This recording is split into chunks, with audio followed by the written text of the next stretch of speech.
making sure they understand what's available to them is key, because as much as you want them to take the initiative, if they don't know what they can do, how are they supposed to even start? Right. So I think it's a two-way street for sure. Emerging professionals, we could be doing better maybe to be more proactive and trying to take charge and, telling people. Owning it, yeah. Right. Tell your leader, tell your boss what you want, what are your goals. And then I'm sure they can help you get the resources you need if they don't already have it available. Good morning, HR. I'm Mike Coffey, President of Imperative, bulletproof background checks with fast and friendly service. And this is the podcast where I talk to business leaders about bringing people together to create value for shareholders, customers, and the community. Please follow, rate, and review Good Morning HR wherever you get your podcast. You can also find us on Facebook, Instagram, YouTube, or at goodmorninghr.com. And this is a little different. We're live on the floor at HR Southwest in beautiful Cowtown, Funky Town, Fort Worth, Texas. HR Southwest is the Texas SHRM State Conference. We have over 1,700 people from all over the country here today and the next couple of days talking HR, people leadership, and technology. So it's exciting, and I am joined right now by Michaela Glendening, who is an HR Generalist for ARCO Murray, and she is also a SHRM certified professional, and she is the volunteer leader for the Emerging HR Professionals Committee at DallasHR, and she's joining me today to talk about young professionals, emerging professionals, and what employers need to know to engage those. Welcome to Good Morning HR, Michaela. Thank you, Mike. I'm excited to be here. So let's just start with, why is DallasHR creating this committee to look at engaging emerging HR professionals? Absolutely. So a little selfishly, I am an emerging HR professional. So last year I was leading the charge on our student program. You're one of those Gen Zs? See, I'm a cusper. I'm a Gen Z and millennial cusper. Okay. So I'm right on the edge. I had dial-up as a kid, so I know what that is. Wow. But I also am more with the times and all that stuff. So I'm right on the edge there. But as a fellow emerging HR professional, I realized once I was done volunteering with students, there's kind of this gap where, we have all these new grads that just got their HR degree and they're new to the career force and everything. And so what can we do to help them be successful, especially in those first 5 or so years of their HR career? So with that kind of came the brainchild of the Emerging HR Professionals group with DallasHR, and we're just now starting this program out. So we're hoping to have a lot more going on in 2025, but we've already started having a couple events this year to really kind of provide those resources and everything that specific group needs in the HR field. So every generation gets thrown under the bus by the previous generations, and they don't want to work, or they're lazy, or whatever. What do you think is unique about Gen Z or these emerging professionals? Yeah, I think, a lot of the older generations, as you said, you're always going to give a little bit of testing the waters of the new workforce coming into the field. But something unique about them is that they really are wanting to connect with their employers. You hear a lot of time, they don't want to work, they want to be remote all the time, or they're not into it, they're not loyal, whatever it may be. But really what it is if they're with the right company that is showing their mission values and is really investing in them as people, they don't want to be a number on the clock. They want to be seen, they want to be heard. You hear this all the time, not even just with Gen Z, but all generations and employee engagement results across the board. But I think Gen Z does a great job of being very vocal with their feedback. They don't hold back. So with that, you get to learn a lot about what they're really wanting versus older generations. You hear this term suffer in silence quite a bit. And so they're not engaged, but they're there. And is that really what we want? So Gen Z really does a great job of letting their voices be heard, and they want to be at a place that is invested in them. And I think the nature of community has changed so much. It used to be, my grandfather was a Mason and was active in his church. And he had these communities that were really key to him, and he involved his family in. And he went to work, and he got out of the Marines at the end of World War II and had worked for one company his entire career. Oh. And that was a community, but it wasn't a community that I think that he connected with on a personal level that was as meaningful as the other things he was doing in his community with his family and his church and all that. And I think that's changed in our society. And the youngest generation sees work as that they need a place where this is connection. This is community. I'm not going to turn myself off for 8 or 9 hours a day. So I think, what do you think the lesson is for employers about attracting and retaining that generation when they're looking for a specific kind of community? Absolutely. A lot of companies have already started doing this. I think they're seeing the writing on the wall, where really establishing a focus and investing in them and their career growth opportunities, right? You'll hear a lot of times, that younger Gen Z, they want to have the corner office right away. I don't know if that's really the case. I think they want to see the path to get there. So really having a good career pathway outlined and having those opportunities and knowing what they need to do to get there, and also providing the resources so that they can be successful. That could be a mentorship program. That could be continuous feedback. They want to know how they're doing. They want to see what they can continuously do to improve to get to that next step. It's not that they want to walk in and be the VP of XYZ company. They just want to know how they can get there. And so I think that's how employers could really help set up success. And that goes back just to what they're really saying is they want good managers. A good leader you should never find out. And I've got 3 decades in HR. You should never find out what your performance was the last year when it comes around to your performance review. Right. And so I've sucked at this job for the last 12 months, and suddenly you're telling me now? In reality, what you're really doing, it's a recency bias. You made me mad last week, so I'm going to give you a bad review this week. But we should be giving feedback to our employees all the time. Absolutely. My folks come into the office at the beginning, or not in the office, because we're fully remote now. And most of my folks are Gen Z or millennials, and they would, if I bought an office and put us back in an office, they would burn it down. I mean, they just would not come back. And it's working amazingly for us. But when they open their email in the morning, they have an email sitting there waiting for them that says what their performance was the previous day. This is what your quality score is. Their peers audit each other. They peer audit each other's work. And so, okay, here's what the issues were. And so if we have retraining and we monitor all that, and here's what your productivity was, they know where they stand against standards on a day-to-day basis. And they also know and have trust that we're going to hold them accountable, but we're not going to beat them up. Right. Okay, you've had a rough day yesterday. Let's talk about what we need to do to make today successful. What do you need from us? Do we need retraining? You need some extra PTO. I mean, whatever is going on, I've got a lot invested in you as an employee. So let's figure out how to get you back where we need you to be. And exactly. Nobody wants to not do well at work. Of course. And, I think that's a really great way, is just really touching base as well. Like, I talk to our leaders all the time. I'm like, hey, how would you do a check-in? How are they doing outside of work? Right? Showing them that you care as a person is what's going to make them want to invest in the company as well and want to stay there long term. But they're going to leave if they're just viewing as a paycheck, and they can always make more money elsewhere, probably. So if that's all that they're seeing the value as, then of course they're going to bounce around jobs. Right. If they see you as a place to stay and plant roots, then that's what they're going to do. And that's something a manager has to be intentional about. I am the worst. I've been married 28 years, 3 of the best months of her life, but I'm the worst about remembering special dates. And I'm fortunate that I married someone who is just as bad and doesn't give a rat's.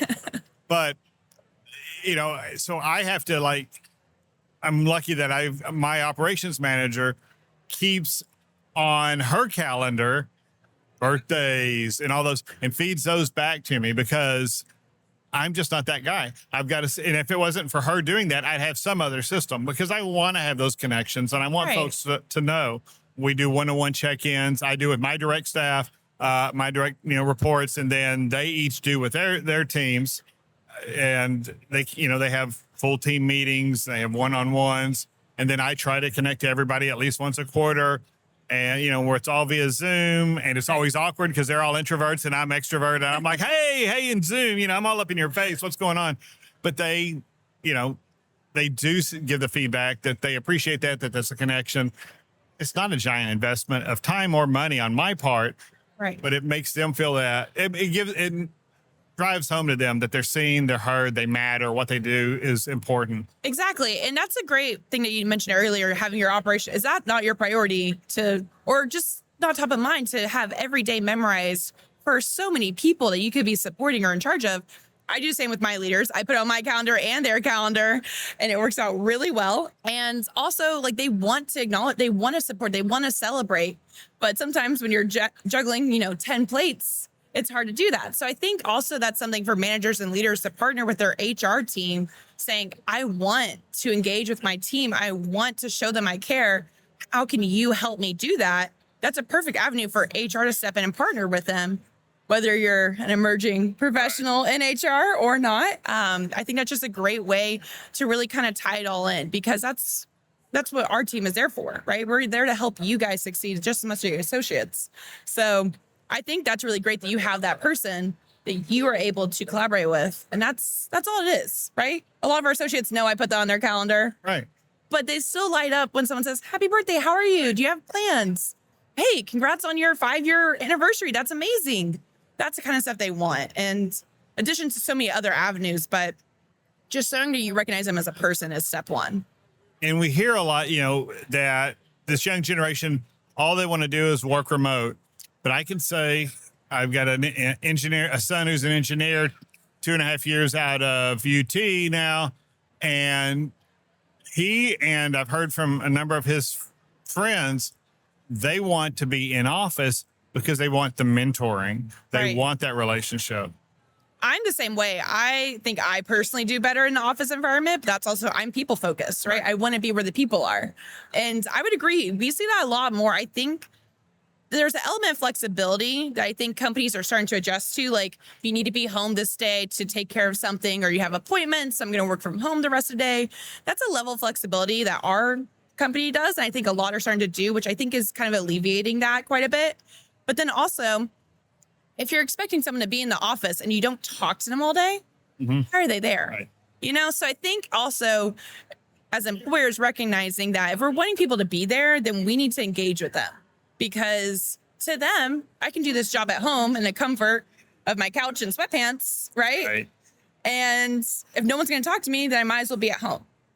But I think that's really up to the employers. If you're wanting someone in person, building those connections is key, and engaging with them on a regular basis. So what kind of mentoring programs do you think would appeal to these emerging professionals? Because when I came into the workforce, there was no mentoring. Mentoring was when you got yelled at when you did it wrong. And that was my management style early in my career, because that's what I learned. And then I quickly learned that's not as effective as other things. So what does a good mentoring program look like especially for a younger professional? I think it can tailor from person to person their own style, of course, and the manager. You don't want to push a manager too far out of their comfort zone. You want this to be successful. I think it's great when you can have the pairings of matchup, whether it's this person is in the role that's the next step, or having them on across different teams. I think it really kind of depends on what you're looking for in that specific mentorship pair up. Are you wanting to help them coach in their current role? Or are you wanting to help coach them as a person so they can just be at a different level, like a leadership role? They probably don't have to be on the same team as you if that's what you're focusing on. And then you're also exposing them to other team members across your company. So I think it really does depend on what the exact goal is of the mentorship, but just having that one-on-one time is key. And also asking your emerging professionals, what do you want out of this mentorship program? DallasHR, we have a fantastic mentorship program. And that's one of the questions that we tell mentors, like, hey, talk to your mentee and ask what their goals are out of this, because everyone's got something a little different maybe. And then now you can tailor their experience to what their needs are, but you're still within the same program of having that relationship, which is the main point of a mentorship, is to have someone to go to for resources, for questions. That's maybe your boss, maybe not your boss. Sometimes you want that person you can ask the dumb questions to. Like, I have DallasHR mentors that I ask questions that I probably wouldn't tell my boss. Right. Or whatnot. But also, I'm lucky enough, I have a fantastic boss, and I can reach out to her for pretty much anything.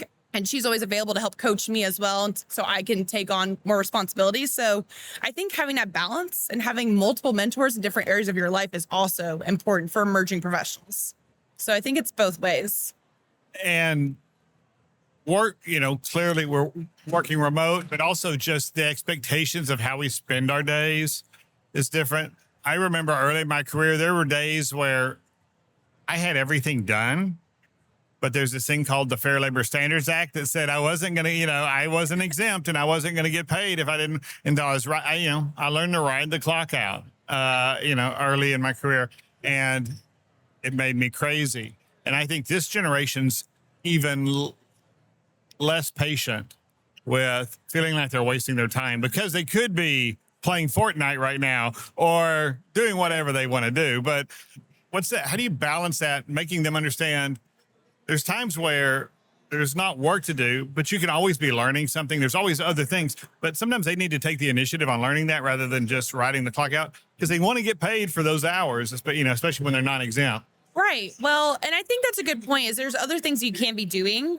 For example, I'm here at HR Southwest conference. Right. Of course, I'm still answering emails and working and everything, right. But, making sure that people are aware of what learning opportunities are out there. Because I think, companies like, yeah, we have all this great stuff. Well, have you talked about it? Have you explained what you actually have available? Do you know what resources you have available to the emerging professionals? Our company, we have our own learning platform, if you will, for engineers because we're a construction company. And so it's very technical skills based for the most part, but we have some soft skills in there as well. And so we tell them, hey, if you have downtime, this is where you can go. This is your library of resources. And what you're looking for, there's something in there. And you just got to kind of push them to take the initiative. But making sure they understand what's available to them is key because as much as you want them to take the initiative, if they don't know what they can do, how are they supposed to even start? Right. So I think it's a two-way street for sure. Emerging professionals, we could be doing better maybe to be more proactive and trying to take charge and, telling people. Owning it, yeah. Right.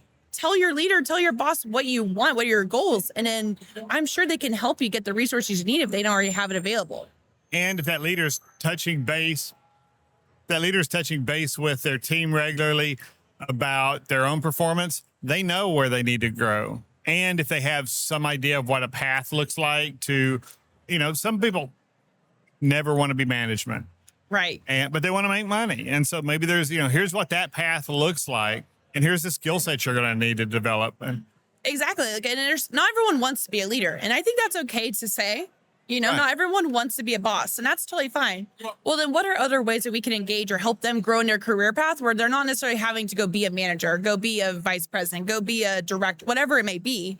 There's other opportunities to engage those associates that still want to grow and learn, but maybe they have a little bit of a plateau in their career for a bit, and that's okay. I think acknowledging that is fair because you'll see the younger generations, sometimes they're so focused on the end goal, they miss all the steps in between, is what you hear all the time. But maybe showing them this is the breakdown of how you get there. And maybe you're in this spot on this step for a couple of years, and that's okay. That's expected. I think that's really going to help kind of show them how they can move forward in their careers as well. And let's take a quick break. Good Morning HR is brought to you by Imperative, bulletproof background checks with fast and friendly service. In the 25 years since I founded Imperative, we've introduced some great technology to make the process of ordering and retrieving background investigations more efficient, ensuring compliance with all the different laws across the country, and even improving the candidate experience during the background check process.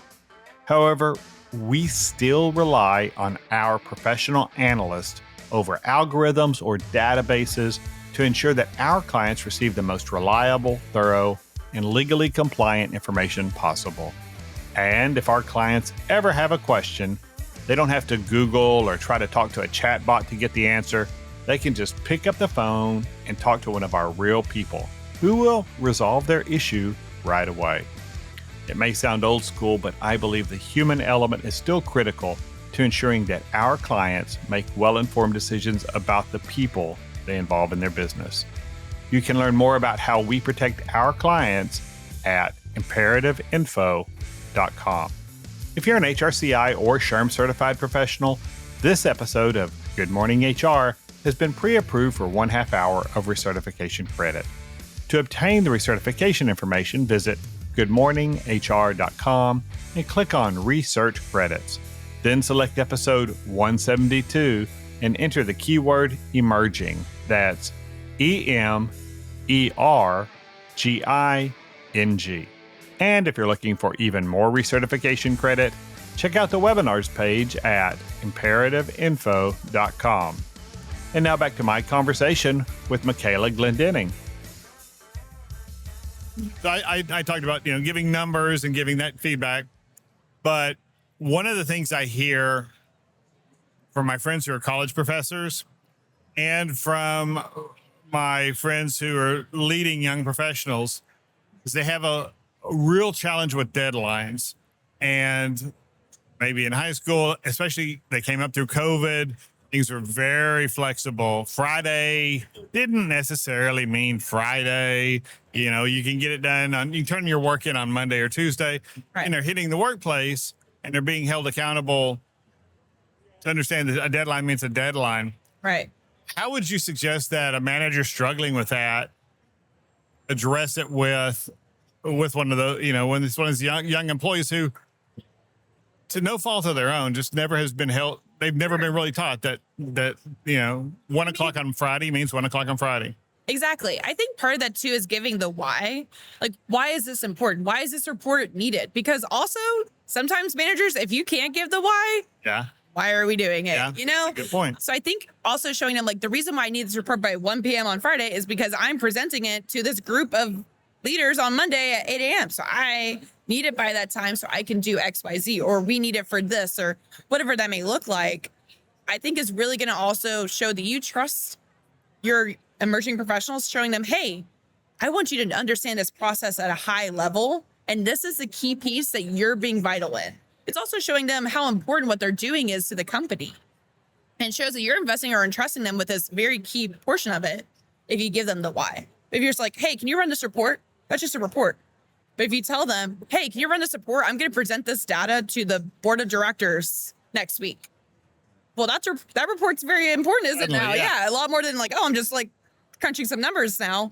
So I think giving that why is really vital. Well, and I think that why kind of goes back. You touched on earlier that this generation especially wants to align with the mission and values of the organization. And exactly. So talk about how should you authentically, as an employer, represent that out to this market of emerging professionals? What your mission, your values are? How do you say that in a way that sounds authentic to them? I think honestly, actions speak louder than words sometimes, right? Like I talk about our values at our company. One of them is treat people fairly and do the right thing. Sounds simple, right? You hope people are doing that anyways. But we show it even in our business model. And we show how on projects we're making these decisions as a company, not just in your personal relationships. And so if your mission, your values are only pretty words on a poster board or on your website, that's great and all. But how are you living out your values? I think showing examples of how they should be utilizing those in their day-to-day, in the office, in their workplace, wherever it may be, that's also showing why these are important. And they're not just words written out that sound great right when you're recruiting somebody. I think that's what's really important when you're talking about tying in the mission and values so they actually relate to the employees of the organization. Yeah. Every job posting we do starts with our values. This is what it looks like. This is what we value. And there are three. I mean, any of my employees can just, without even thinking about it, it's like always act in the best interest of the customer, always act as one with respect and compassion, always act with integrity. And integrity, they get the speech from me on orientation. Integrity means doing the right thing, but also means that what you produce is fit for the purpose that we're delivering it for. And they can all cite that out. And when we lead that through, and it's in our interviews, I can train people to do almost any job. Right. I can't change their core values and their core behavior. And if what we value doesn't line up with what they're lining up, then I'm not going to be able to change that. Sure. And they're going to be uncomfortable and it's going to grind. So having that, and like you said, giving examples, we do that as well. And then we've got a process where every employee, and I stole this from Andrew Pryor, who's probably knows more about employee rewards and recognition in this environment than anybody, but every employee gets 5 hours of PTO each month that they can give to another employee for an hour for living out our values. And we've got it built in our internal network. They can go in and say, thank you to whoever, thank you, Jolanda. I'll give Jolanda a shout out for doing this very specific thing. And it can't just be always being cheerful. No, I want an exact example of how they lived out this value. And then it goes out to the whole team. So this person gets an hour PTO and this recognition. And my introverts kind of hate it because they don't want any light on them. But they do it and they share it, and it shows them that how we live our values. Right. And I think that's a great point too, is recognizing people, even peer recognition. Like, it doesn't always have to be on the manager, right? I know we kind of talked about how leaders and managers should be engaging with emerging pros, but it's also your peers in the workforce. We have so many generations happening right now in a melting pot that I think everyone's going to benefit from that. Yeah, I know you mentioned your introverts may not like it, but secretly I think they do. As an extrovert, I can't speak to that, but to show that somebody cared, somebody saw me. I think maybe getting the public blast might initially embarrass them for 5 minutes, but the ending result's going to be someone saw me do this and they appreciated it. Right. And that feeling is going to stick with you. And also, like, showing that we truly see you and what you're accomplishing and what you're doing for the company. A lot of our leaders have started incorporating in meetings, like, to give us an example of how you lived out a core value. A real life example, not just the pretty words. And I think the more you see that, where you're talking about it and showing examples regularly, then people are really going to understand, one, what your values are as an organization, and two, okay, this is real. This is what this company wants. Like you're talking about, you might have some clashes. Right. And sometimes maybe it's not a good fit, and that's okay to acknowledge. If a company's value doesn't match with yours, that's okay. And sometimes that's where you have to separate. I hate to say it. Right. But, it's true. Yeah. And I think the more you can learn that and see that quicker, then you either get bought in really quickly, or you can understand that maybe you need to go somewhere else. Yeah. And, we've been talking about the feedback from the company to the individual, but this generation definitely has found their voice earlier, I think, than maybe my generation did as far as speaking up in the workplace. Absolutely. What about getting feedback from them? What do those systems look like? What will they will respond to? Absolutely. So I think, everyone doesn't, well, I hope most people are doing employment engagement surveys. That's a great avenue. It's anonymous. Some employees may not think it's anonymous. It is, I promise. Unless you write in, my boss, Joe, is a total jerk. And he signed John Smith. Exactly. Then it's not anonymous. But I think that's one avenue that a lot of employers are doing right now. And when you do that, I think the misstep by most companies, they'll do the survey, get the results, and that's it. They stop. And that's kind of missing the point. You need to analyze the data, partner with your HR team. This is what they live for. I love looking at that kind of stuff and working with my leaders to kind of figure, okay, how can we adjust? What can we be doing better? Some self-reflection as well as an employer is hard to do, but it's so helpful to see, okay, if I change just one thing, I'm going to have 50 more people engaged. Right. What a turnaround. What a culture shock that you're going to see if you actually do actions and tell your employees, hey, we heard your feedback. This is the feedback we got. This is what we're doing. They're immediately bought in. Even if they didn't share that feedback specifically, they're going to see, okay, you're seeing what the masses are saying and changing. Right. And that alone is going to do wonders for your engagement across the board. It's amazing how much money is spent and time is spent on employee engagement surveys that just sit on a shelf. And that's not just your young employees. That's all employees. Everybody. Because what you're telling them, yeah, we're hearing you, but we're not listening. Yeah. Exactly. And so, yeah. And I think that's something that could improve overall, not for all generations to have their voice and give that feedback. But in addition to that, like, that sounds great. You hope people fill out a survey. Let's be honest. Not everyone does. So what else can you be doing? I think that's where those one-on-one check-ins come in too, right? Where you're connecting with your boss or your lead on a regular basis, whatever that cadence is. And at the same time that you are providing the employee feedback, ask for feedback. Hey, what are some things we can do differently as a team? What are things I as a leader can be doing differently? And even if they don't have feedback at that time, the fact that you asked already shows that you care about them as a person, that you are trying to be better. Even if they don't have feedback to share at that time, already a stepping stone to really show that that's what you're building towards. That's what you're leading your company towards. So what programs has Dallas HR done so far? And as y'all figure out what you're going to do for these emerging HR professionals, what kind of programs have you done, or do you have planned ahead? Because those may be some things that employers might want to just simulate too. Absolutely. So something that we're doing, since this is a newer program, we already had one event that was more of a networking kind of meet and greet with emerging professionals only. And they got to meet Dallas HR, myself, and some of our committee members to see, okay, this is what we have available.